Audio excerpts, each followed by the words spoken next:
Hello everyone. सेथियावनो बयनिसिमबो studio रिदम्सनिफ्राय जोंनि गोजोननायखौ बावहरग्रोनाय जाबाय। आंनि मुङा आशाब दाइमारि। नोंथांमोना माखासेया सिनायगौ, माखासेफ्रा हयथ' सिनाया जानो हागौ। नोंथांमोननि बयनिसिमबो लागै मोनसे गोजोनथाव रादाबा बेनो जे जोंनि स्टुडिअ रिदम्सनिफ्राय जों मोनसे मेथाइ नोंथांमोननो हगारगोन आरो बे मेथाइखौ नोंथांमोना हयथ' खोनादोंबो जानोबो हागौ। मेथाइया गोदान इन्डियान बेस्ड। जों बे मेथाइखौ इउटिउबाव आपल'ड खालामगोन आरो नोंथांमोना बिनि ट्रेकखौबो मोनगोन। बाथ्राया बेनो जे जों माखासे खनगिरिफोरखौ जायफ्रा सिगां अडिअ खनफेराखै बिथांमोननो बे खाबुखौ होनो नागिरदों। जों ट्रेकखौ हगारगोन आरो बे मेथाइखौ मोजाङै सोलोंनानै नोंथांमोना जोंनो वाट्सएपनि गेजेरजों audition होनो हागोन आरो जों सिलेक्ट खालामनाय जागोन। जायफ्रा साबसिन खनगोन जों बिथांमोनखौ स्टुडिअ लेंहरगोन। हौवासा बा हिन्जावसा जों सायख'गोन।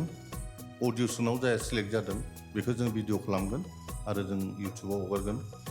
बिनि उनाव बिथांखौ लेंहरनानै जों भइस डाबिं खालामगोन। भइस डाबिं खालामनानै जों इउटिउबाव हगारगोन आरो जोंनि थांखिया बेनो जे जायफ्रा खाबु मोनाखै मेथाइ खननो बिथांमोनखौ खाबु होनो नागिरदों। बे जाबाय सेथि बारनि थाखाय इन्डियान बेस्ड मेथाइ। बिनि उनाव आरो नेक्स्टआव फैबावगोन वेस्टार्न बेस्ड। बेयावबो नोंथांमोना ट्राइ खालामनो हागोन। अडिशना दिनैनिफ्राय स्टार्ट। नोंथांमोना ट्रेकखौ मोननाय लोगो लोगो जोंनो अडिशनखौ वाट्सएपनि गेजेरजों हरजेननो हागौ।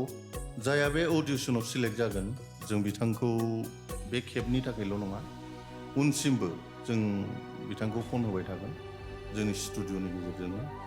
भिडिअनि स्क्रिनाव नोंथांमोननो जोंनि वाट्सएप नाम्बारखौ होनाय जागोन आरो डिसक्रिपसनाव जोंनि ट्रेक आरो जोंनि मेथाइखौ होनाय जागोन। अन्नानै नायदो आरो बाहागो लादो खावलायनाय थाबाय।